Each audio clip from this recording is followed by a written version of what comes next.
미국 재무부 스콧 베센트 장관이 미중 무역 긴장 완화는 중국에 달려있다고 강조했습니다. 중국의 대미 수출이 미국보다 5배 많다는 점을 지적하며 미국은 추가 확전 조치를 아직 사용하지 않았다고 밝혔습니다. 한국, 인도 등 아시아 국가들과의 무역 협상은 순조롭게 진행 중이며 인도와의 첫 무역 협정 체결 가능성도 언급했습니다. 미국 텍사스 지역 제조업 경기가 5년 만에 최악을 기록했습니다. 댈러스 연은에 따르면 4월 제조업 일반 활동 지수는 마이너스 35.8로 팬데믹 이후 최저치를 기록하며 시장 전망을 크게 하회했습니다. 신규 주문과 출하 지표도 급락했으며 미래 전망 역시 어두운 상황입니다. 특히 교역 비중이 높은 텍사스 특성상 트럼프 대통령의 관세 정책 영향도 주목됩니다. 인공지능 대장주 엔비디아 주가가 중국발 악재에 다시 흔들렸습니다. 하웨이가 자체 고성능 AI 칩을 개발 중이라는 소식에 엔비디아 주가는 급락하며 $110 선을 내줬습니다. 같은 시간 애플과 아마존, 마이크로소프트, 메타 등 주요 빅테크 주가도 실적 발표를 앞두고 약세를 보였습니다. 감사히 뉴욕 증시에서 있었던 일 쉽고 빠르게 전해드리겠습니다. 안녕하세요. 글로벌 증시 와이드 진행의 이연아입니다.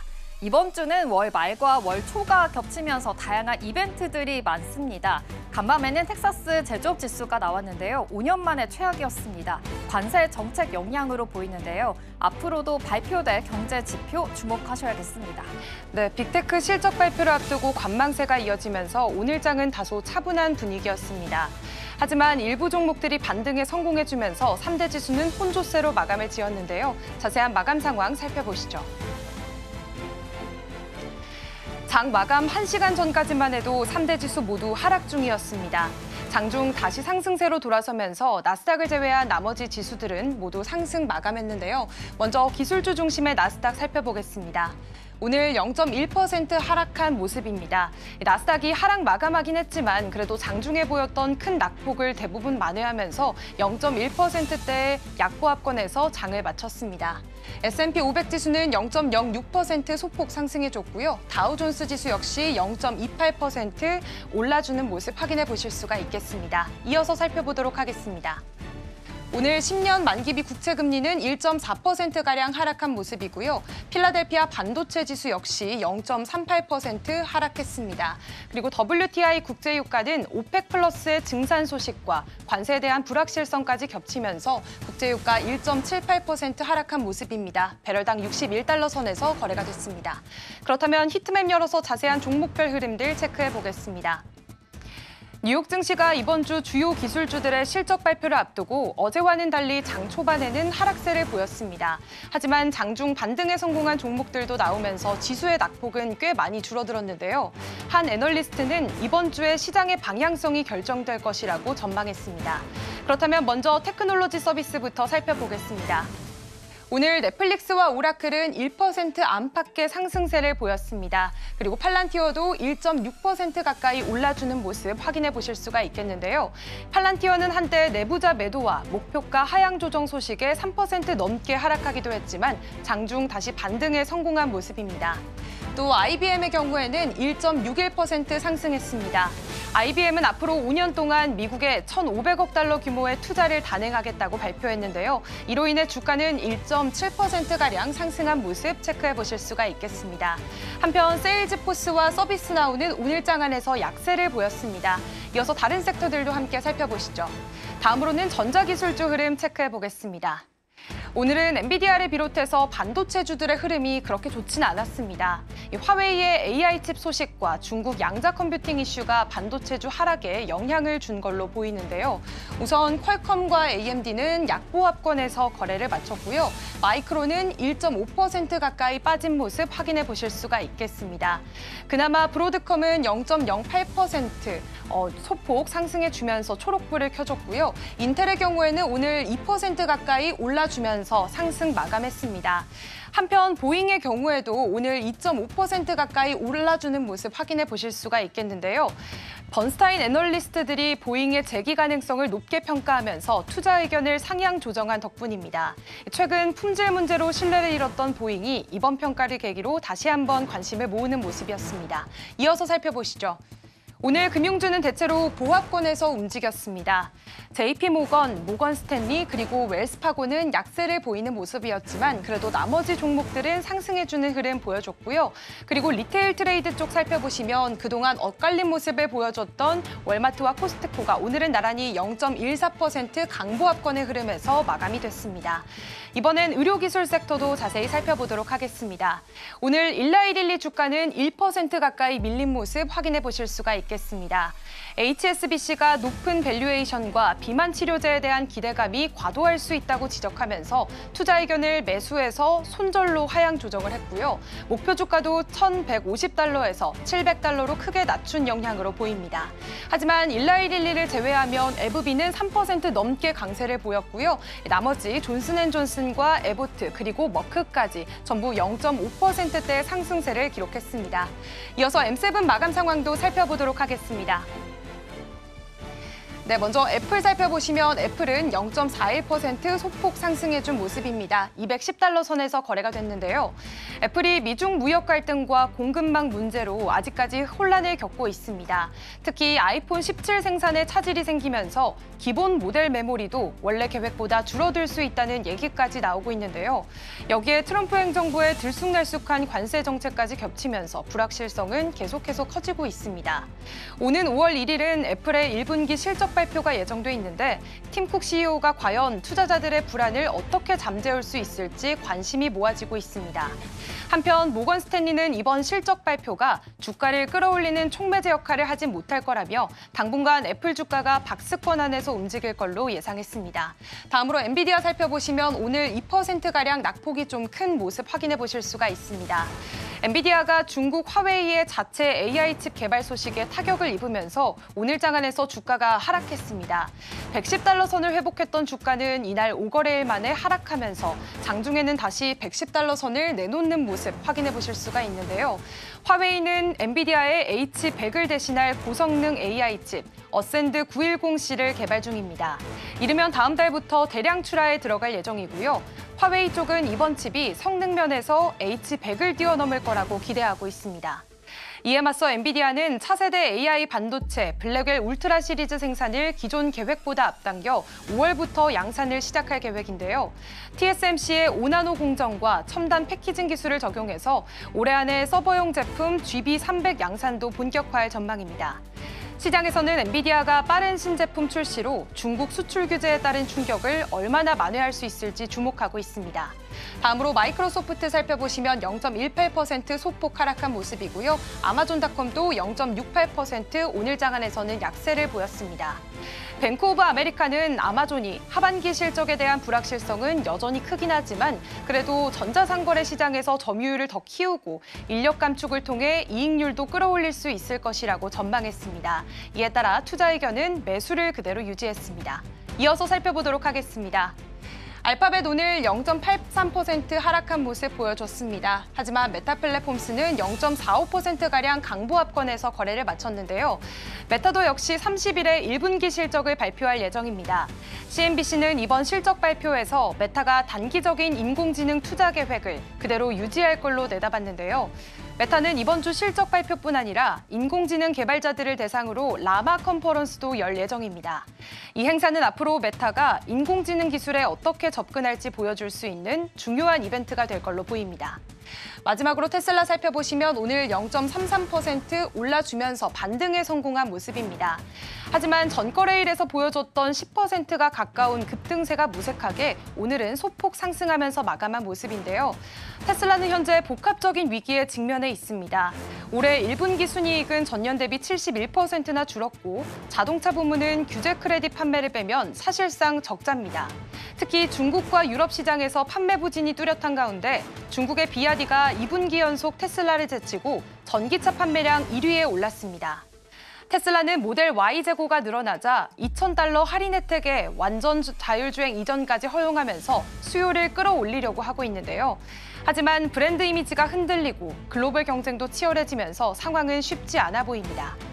머스크 CEO는 로보택시 출시를 강조하고 있지만 수익성 회복에는 여전히 의문이 따르고 있습니다. 한편 테슬라는 캐나다에서 일부 모델 가격을 최대 22%까지 인상하겠다고 밝혔고요. 뉴욕주 일부 의원들이 테슬라가 주정부 중개업체 없이 직접 차량을 판매하는 걸 제한하려는 움직임도 보이면서 투심도 악화됐습니다. 직접 판매 모델을 주요 성장 전략으로 삼아온 테슬라인 만큼 이런 규제 가능성에 민감할 수밖에 없는 상황입니다. 다음으로는 글로벌 주요 이슈들 살펴보도록 하겠습니다. 미국 텍사스 지역의 제조업 경기가 5년 만에 최악을 기록했습니다. 댈러스 연방준비은행에 따르면 4월 텍사스 제조업 일반 활동 지수는 마이너스 35.8을 기록하며 전달보다 무려 19.5포인트 급락했습니다. 이는 팬데믹 초기였던 2020년 5월 이후 가장 낮은 수치로 시장 예상치인 마이너스 15도 크게 밑돌았습니다. 경기 선행 지표인 신규 주문 지수도 급락했고 출하 지수는 올해 들어 처음으로 마이너스를 기록했습니다. 기업 전망 지수 역시 2020년 이후 최저치를 나타내며 전반적인 경기 악화를 보여주고 있습니다. 다만 원자재 구매 가격과 최종품 수취 가격 지수는 오르며 물가 압력은 확대되는 모습입니다. 미국 교역량 1위 주인 텍사스는 특히 멕시코와의 무역이 활발한 지역인데요. 이에 따라 트럼프 대통령의 관세 정책이 텍사스 경기에 미칠 영향에도 관심이 쏠리고 있습니다. 스콧 베센트 미국 재무장관이 28일 미중 무역협정 체결의 책임은 중국에 있다고 강조했습니다. 베센트 장관은 CNBC와의 인터뷰에서 중국이 미국보다 5배 많은 제품을 수출하고 있다며 125%와 145% 수준의 관세 완화를 위해서는 중국의 노력이 필요하다고 지적했습니다. 트럼프 대통령이 시진핑 주석과의 통화를 언급하며 기대를 키웠지만 중국은 이를 부인했고 베센트 장관 역시 해당 통화 사실을 알지 못한다고 밝혔습니다. 한편 베센트 장관은 미국이 인도와 첫 번째 무역협정을 체결할 가능성이 높다고 밝혔으며 유럽에 대해서는 달러 강세와 유로화 약세가 이어질 것으로 전망했습니다. 한편 무역 전쟁이 장기화될 경우 중국은 대미 수출 급감과 수백만 개 일자리 위험에 직면할 것이라는 경고도 나왔습니다. 지금까지 글로벌 시황과 이슈 전해드렸습니다.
네, 화요일 글로벌 마켓 리뷰 본격적으로 시작하겠습니다. 오늘은 레그넘 투자자문의 이충광 대표와 함께합니다. 어서 오세요.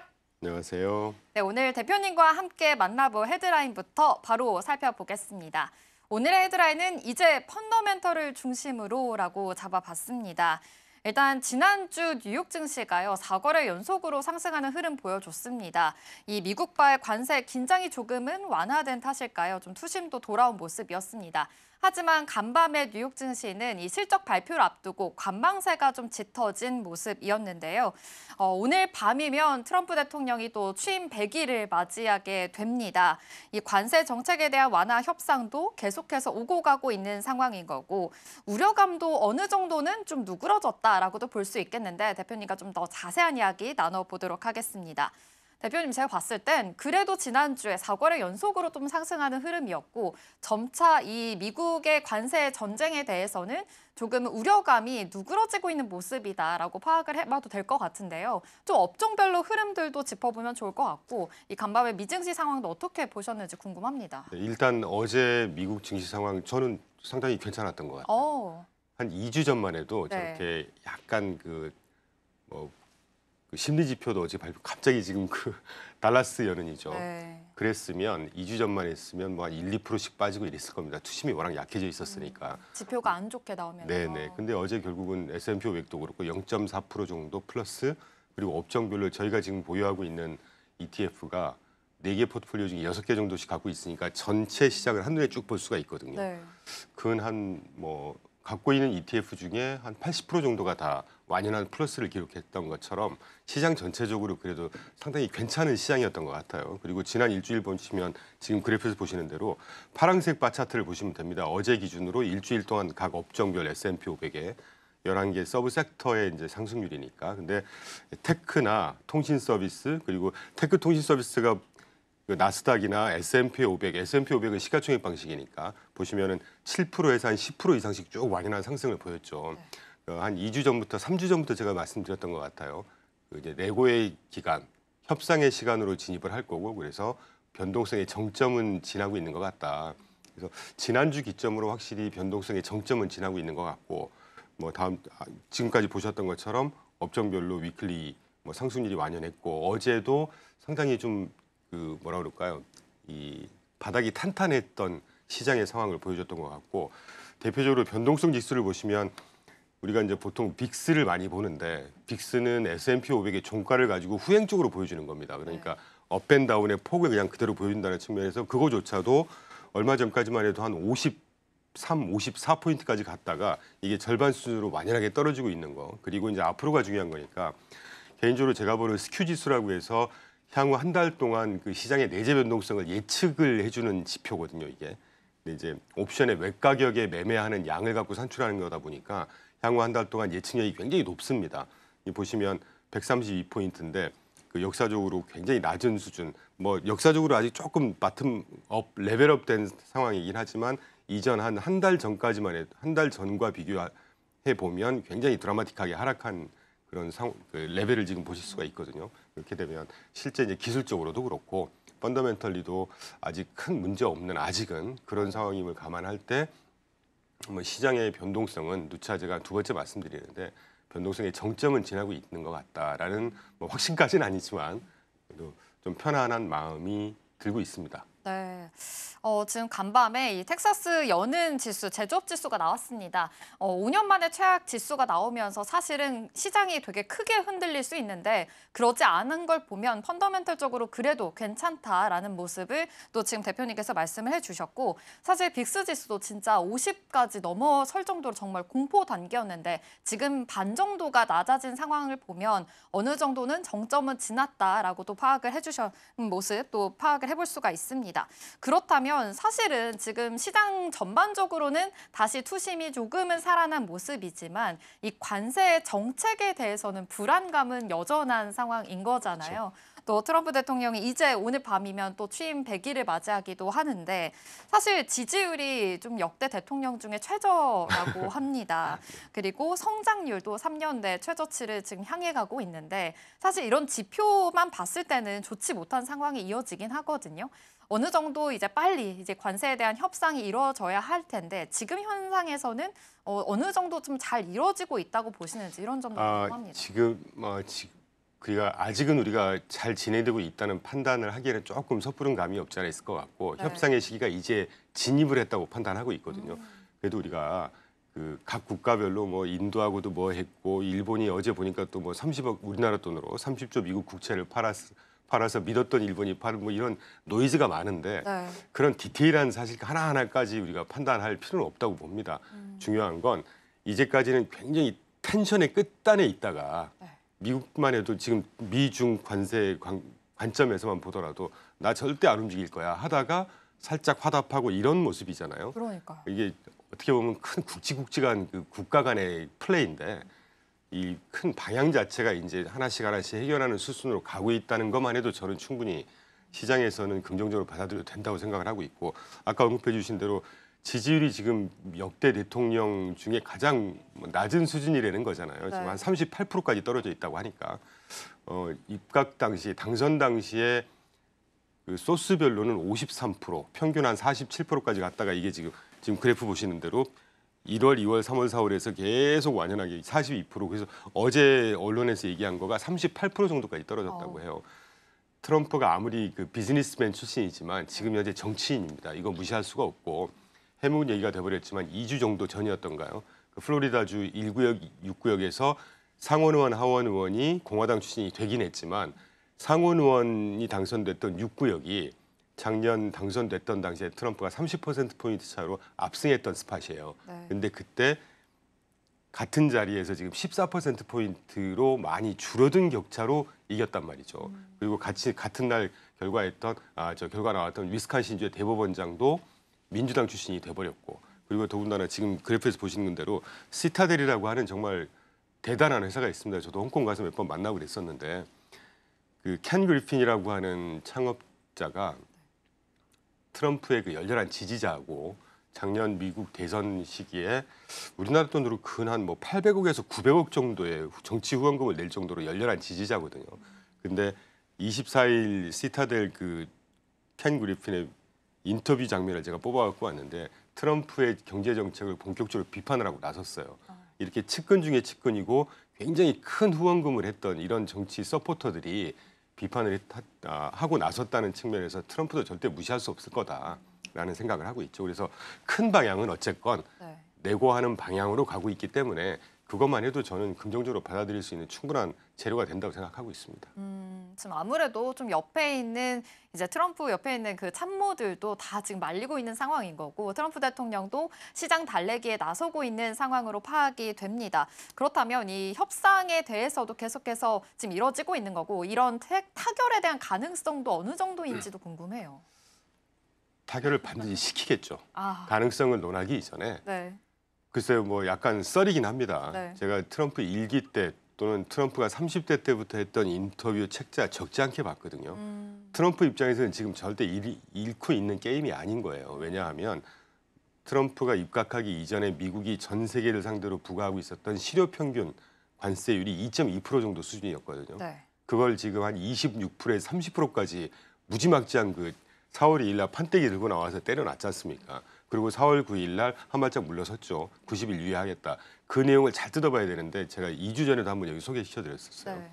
2.2%였던 걸 10%까지 보편 관세를 올려놓고 나머지 15에서 20% 상호 보복 관세격으로 떼었던 요걸 가지고 협상하자는 겁니다. 그러니까 트럼프 입장에서는 2.2%였던 걸 평균 그 실효 관세율을 10%로 일단 베이스 케이스로 올려놓은 거예요. 네. 정치적으로나 사실 이 관세 경제 문제 아닙니다. 이거 정치 문제입니다. 정치적으로 트럼프 잃은 게 전혀 없는 것이죠. 그러면 나머지 보복 그 상호 관세 이 부분은 어떻게든 해결을 하고 선물 주듯이 나 이렇게 양보했어. 뭐 이런 식으로 이런 그 시나리오가 저는 그려져요.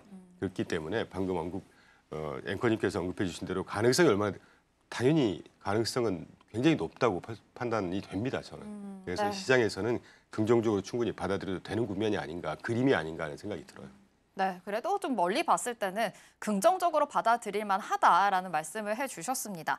그래도 시장은 아직 불안합니다. 근데 여기에 더해서 제일 안전 자산이라고 여겨졌던 이 미국 채권 시장조차도 흔들리고 있는 상황이에요. 지금 뭐 미국채를 가장 많이 보유하고 있는 나라 중에 하나가 일본인데, 일본도 장기채를 매도하고 단기채를 지금 갈아타고 있는 그런 분위기가 지금 물씬 풍기고 있거든요. 그러다 보니 미국채의 신뢰도가 흔들리고 있는 상황인 거잖아요. 좀 여기서 어떻게 지금 이 투매 현상들도 바라봐야 하는지도 궁금해요. 그 앵커님 방금 표현해 주신 대로 이제 투매 현상, 네. 그리고 막 엄청 팔고 있고 신뢰도 떨어졌고 충분히 이렇게 우려할 수 있죠. 지금 그래프 한번 보시면 안타깝게 그 국가별로 미 국채 주체, 그러니까 보유 주체별로 월간 보유 현황이 2달 이연에서 발표를 하더라고요. 네. 올해 1월 달과 2월 달 일본, 중국, 영국 등등에서 표를 그려갖고 왔습니다.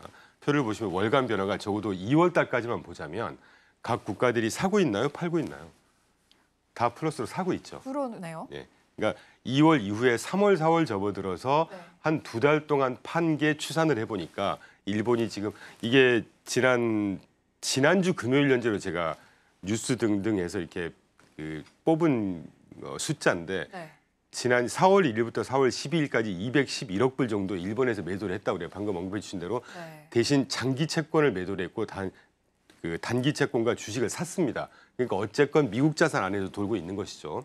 그러니까 미국 자산 전반에 대해서 신뢰도가 막 사라졌다거나 이런 그림은 아니라는 거고, 그리고 중요한 건 일본 빨강색이 지금 전 세계 미국채 보유 1위 아닙니까? 일본이 지금 1.1 트릴리언 1조 1,000억 달러 정도의 미국 국채를 보유하고 있어요. 그중에 오늘 새벽 뉴스 보니까 300억 달러, 우리나라 한 30조 팔았다는 거잖아요. 네. 1조 1,000억 달러의 30점은 몇 프로나 되겠습니까? 이게 0.00 몇 프로 되겠죠. 이게 어떤 대세에 큰 영향이 있을 거냐는 거죠. 그래서 그런 생각을 하고 있고, 아직 믿었던 일본이 투매한다. 그러니까 그거는 우리나라의 해석일 뿐입니다. 늘상 팔고 사고를 왔다 갔다 하는 것이고, 진짜 일본에서 미국의 등을 돌리기 위해서 미국 국채를 팔았다고 하면 저 30조 정도도 얼마 안 되는 금액이긴 하지만 장 내에서 장기 채권을 팔고 단기 채권, 주식, 미국의 자산을 다시 살 리가 없겠죠.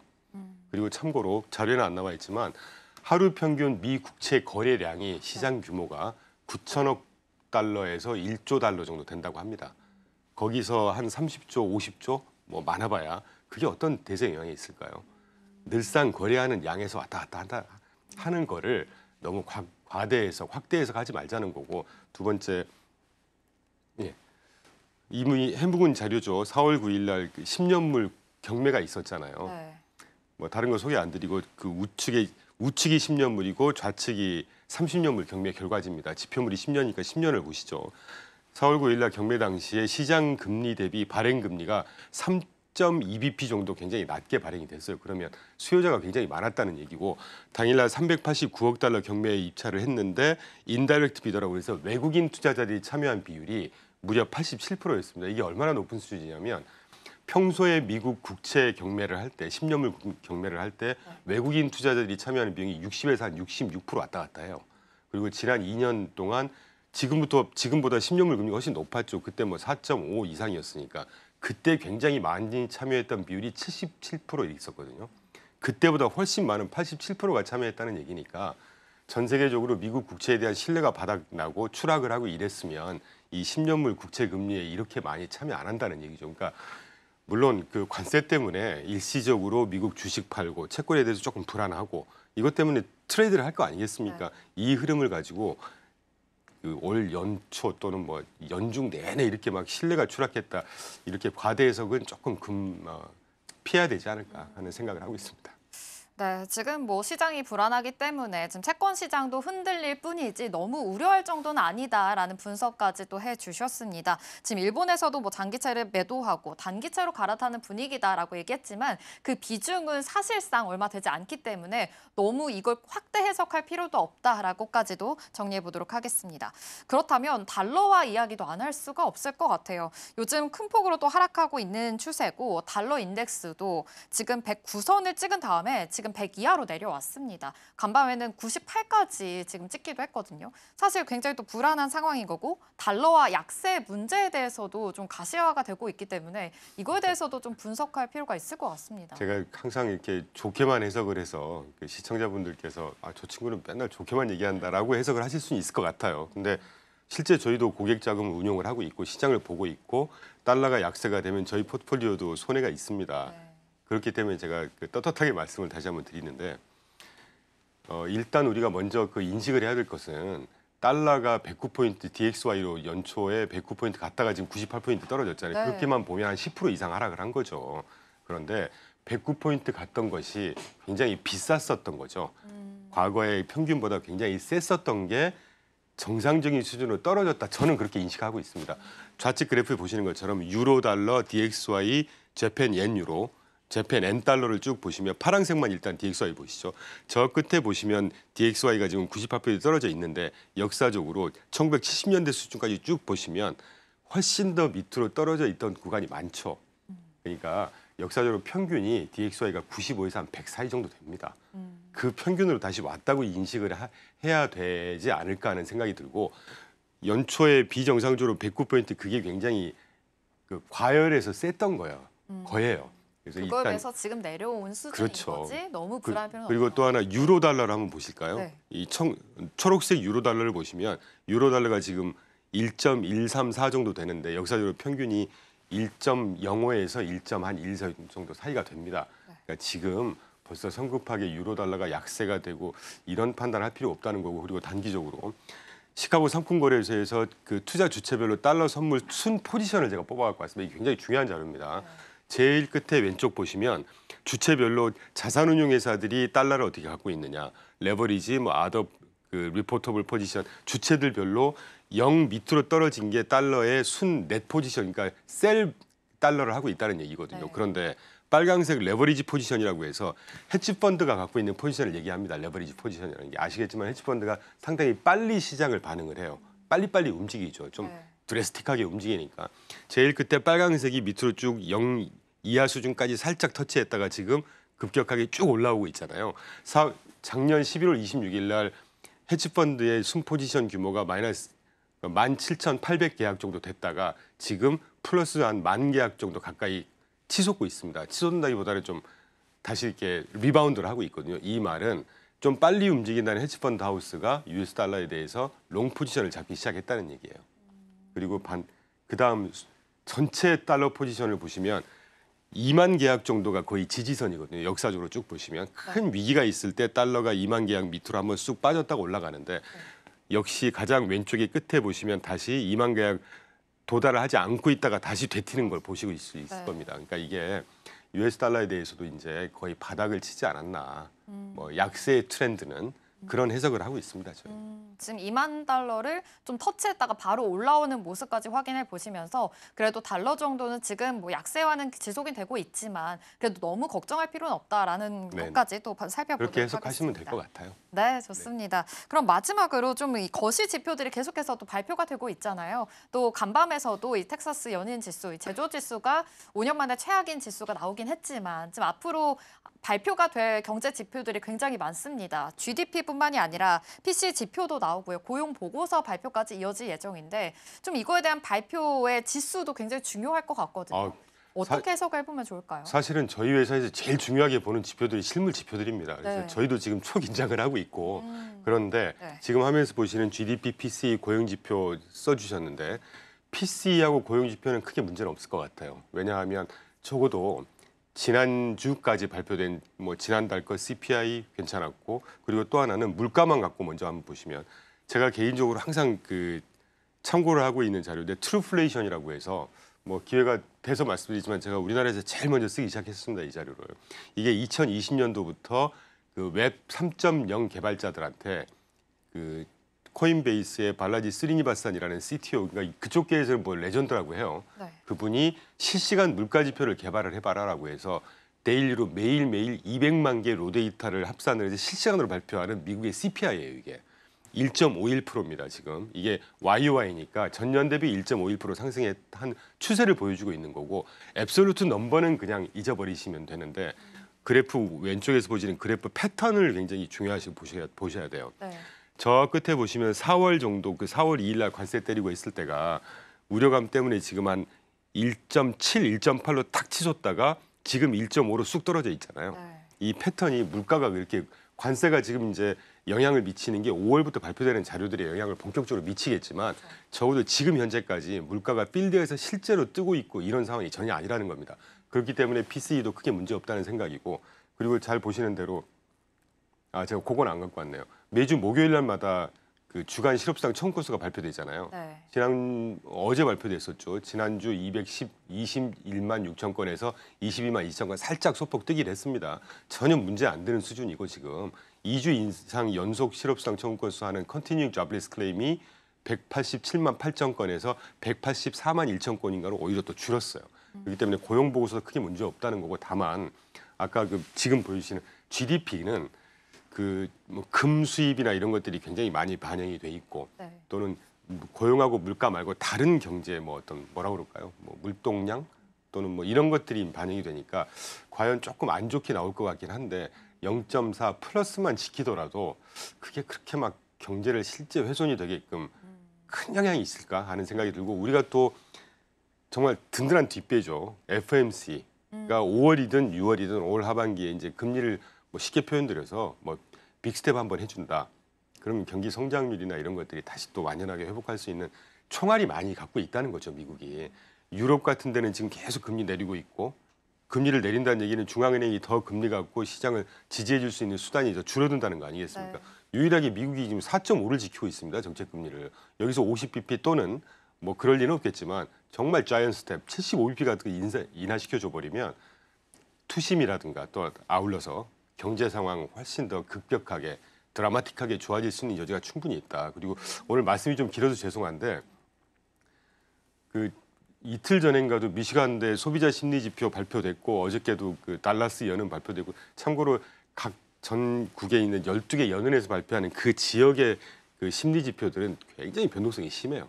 마이너스 40포인트 갔다가 20포인트 갔다가 이런 식이라서 크게 중요하다는 그 생각은 저는 안 하고 있고 그다음에 재밌는 게 있어서 4월 26일 날 오거 인피니티라고 그래서 제가 그 SNS에서 항상 팔로우를 하고 있는 미국 현지에서 나타내는 그 거시 지표들을 실시간으로 집계해서 발표해주는 아주 똑똑한 친구들이 많이 있습니다. 네. 이 친구들이 지금 파란색이 하드 데이터고요. 연초 이후에 발표된 그 살짝 초록색이 소프트 데이터입니다. 그러니까 뭐 필라델피아 연은 지수, 그다음에 달라스 연은 지수, 그다음에 미시간대 소비자 이런 것들이 다 소프트 데이터잖아요. 서베이 기반으로 한. 네. 그 서베이 기반으로 한 소프트 데이터는 계속 안 좋아지고 있지만 하드 데이터는 계속 좋아지고 있다는 걸 직관적으로 그래프로 보여주는 겁니다. 그러니까 그때그때 발표되는 서베이 지표 중요하죠. 그런데 이 서베이 지표가 실물 경기까지 전이되는 경우는 그렇게 많지 않은 걸로 저는 기억하고 있고 그 중간에 아까 우리가 내내 언급했었던 관세라든가 이런 것들이 조금만 완화되는 멘트 또는 분위기가 그 저기 텐션이 좀 네. 없어지는 디에스컬레이션 표현하던데 이렇게 되면 이 소프트 데이터도 금방 좋아진다는 경험치가 있었습니다. 그래서 그 정도 참고하시면 어떨까 하는 생각이 들어요. 네, 항상 강조해 주시는 이 하드 데이터 부분에서는 지금 그래도 견조한 흐름이 이어지고 있기 때문에 너무 우려할 필요는 없다라는 여러 가지 지표들 보여주셨으니까 투자 포인트까지 같이 세워보시면 좋을 것 같습니다. 하고 싶은 이야기는 정말 많지만 여기서 마무리해야 될 것 같습니다. 레그넘 투자자문의 이충광 대표와 함께했습니다. 고맙습니다. 네, 감사합니다.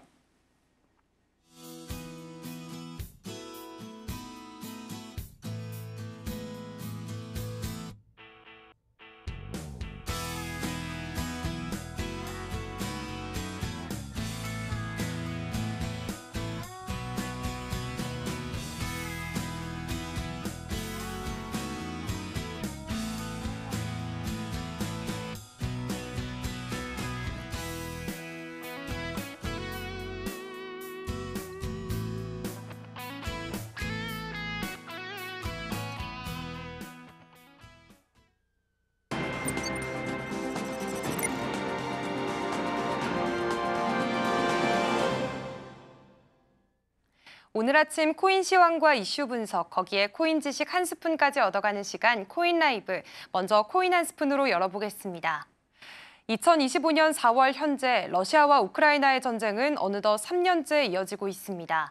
그리고 불과 며칠 전 4월 24일 러시아가 우크라이나 수도 키이우에 대대적인 공습을 퍼부으면서 전쟁의 긴장이 다시 한번 고조됐는데요. 이 공습으로 12명이 숨지고 90명이 넘는 주민들이 다치는 안타까운 일이 벌어졌습니다. 미국은 즉각 푸틴 대통령을 향해 강한 경고 메시지를 날렸고요.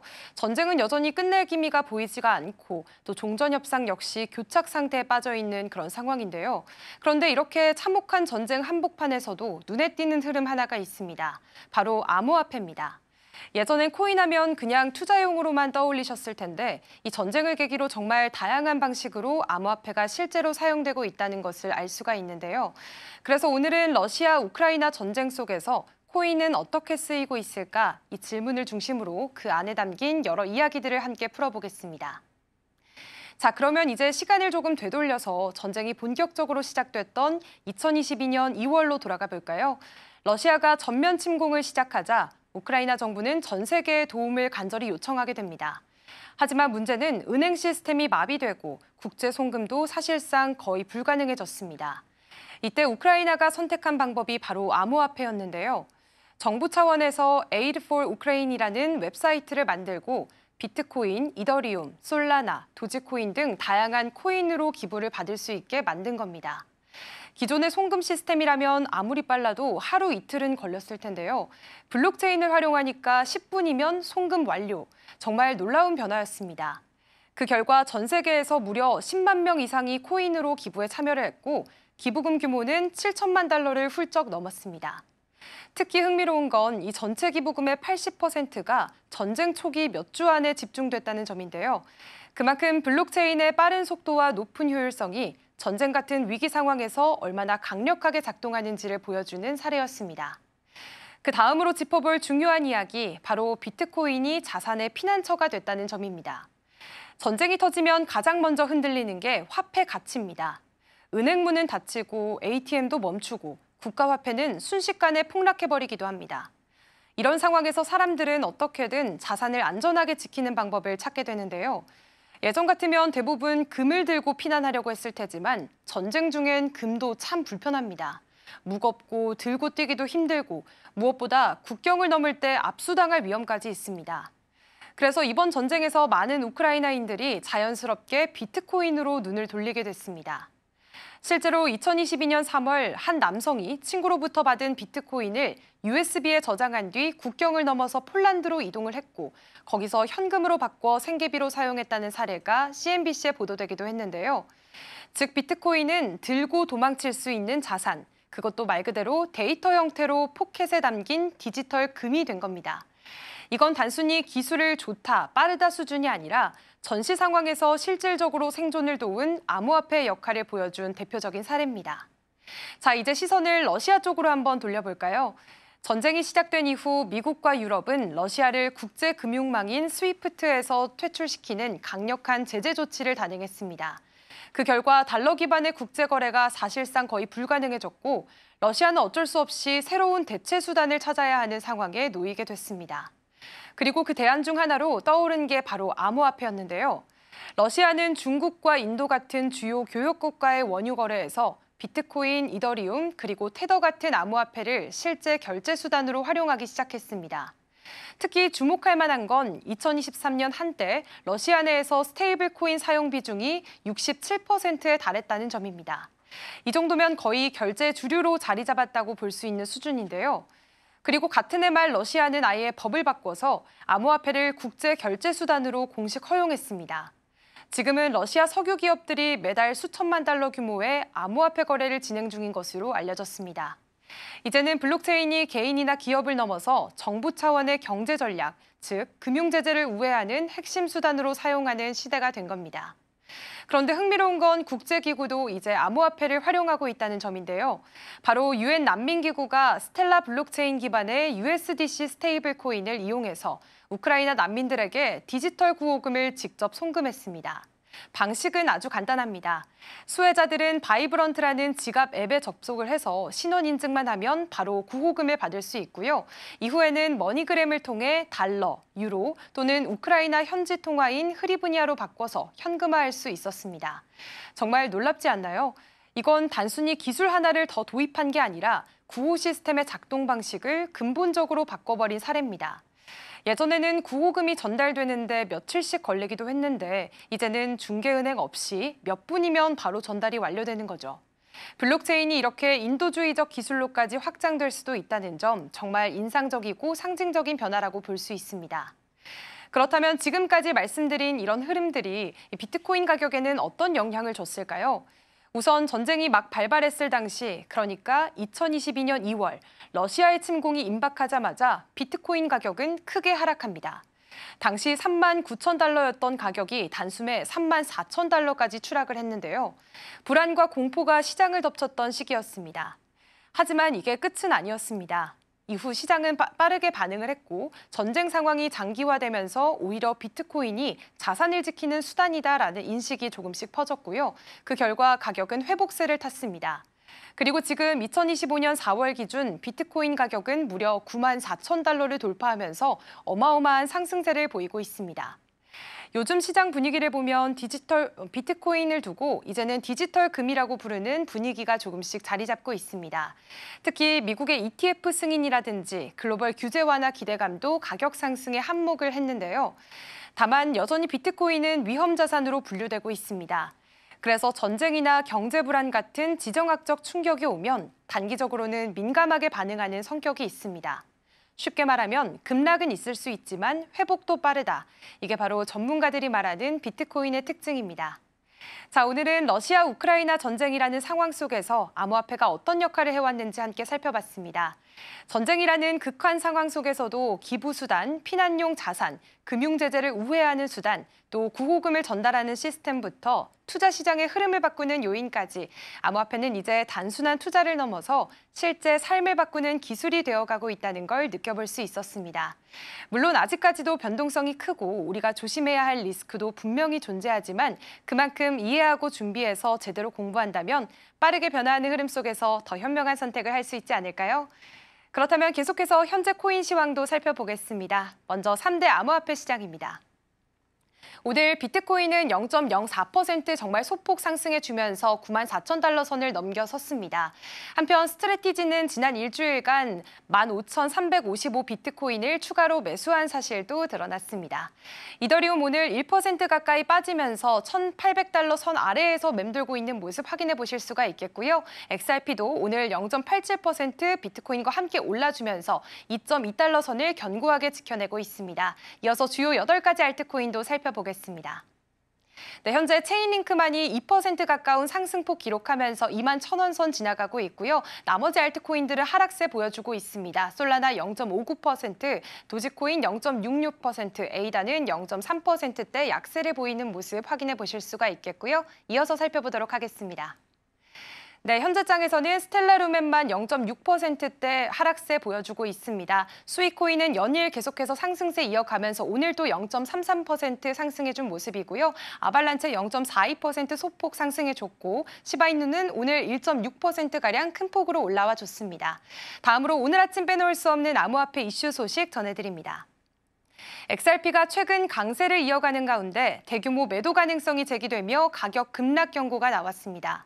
28일 핀볼드에 따르면 미확인 고래 지갑에서 약 6,870만 달러 상당의 XRP가 코인베이스로 이체됐는데요. 대량 이체는 보통 매도 신호로 해석돼 단기 매도 압력 우려를 키우고 있습니다. 시장 분석 플랫폼 알바는 이 움직임이 급락을 촉발할 수 있다고 경고했지만 일부 투자자들은 4월 30일 예정된 프로쉐어즈의 XRP 선물 ETF 출시를 앞두고 낙관적 전망을 유지하고 있습니다. 현재 XRP는 2.27달러에서 거래가 되고 있으며 2.2달러 지지선을 유지할지 여부가 단기 향방의 핵심이 될 전망입니다. 한편 세계 최초의 스팟 XRP ETF가 출범한 데 이어 5월에는 CME 그룹이 XRP 옵션 거래를 시작할 예정입니다. 이런 호재가 이어지며 XRP에 대한 관심과 거래량은 계속해서 급증하고 있습니다. 2030년까지 비트코인 가격이 최소 50만 달러에서 최대 240만 달러까지 오를 수 있다는 전망이 나왔습니다. 25일 블록체인 매체 더블록에 따르면 글로벌 자산운용사 아크 인베스트먼트는 새로운 방법론을 적용해 비트코인 강세 시나리오 가격을 기존 150만 달러에서 240만 달러로 상향 조정했습니다. 아크 인베스트먼트의 데이비드 푸엘 애널리스트는 유실되거나 장기 보유된 코인을 제외한 유동 공급량을 반영해 희소성을 보다 정확히 평가했다고 설명했는데요. 이에 따라 2030년 기준 기본 시나리오에서는 120만 달러, 약세 시나리오에서는 50만 달러를 예상했습니다. 푸엘은 비트코인이 디지털금 역할을 할 경우 기본과 약세 시나리오에 큰 영향을 미치고 기관 투자가 활발할 경우 강세 시나리오가 현실화될 가능성이 높다고 분석했습니다. 또한 신흥시장 투자자들의 디지털 자산 수요가 비트코인 활용도를 높일 것이라는 전망도 덧붙였는데요. 한편 이번 분석은 비트코인의 희소성과 유실된 공급량이 기존 가치평가에 제대로 반영되지 않았다는 점을 지적하며 주목받고 있습니다. 지금까지 코인라이브였습니다.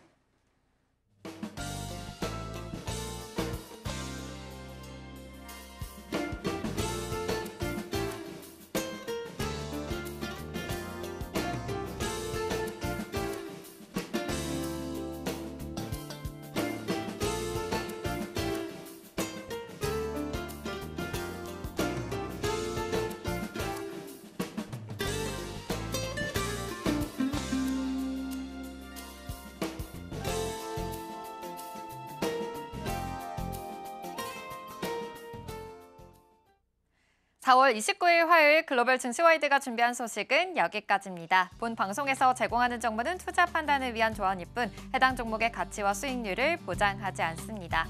다음 시간에도 알찬 소식으로 찾아오겠습니다. 함께해 주신 여러분 고맙습니다.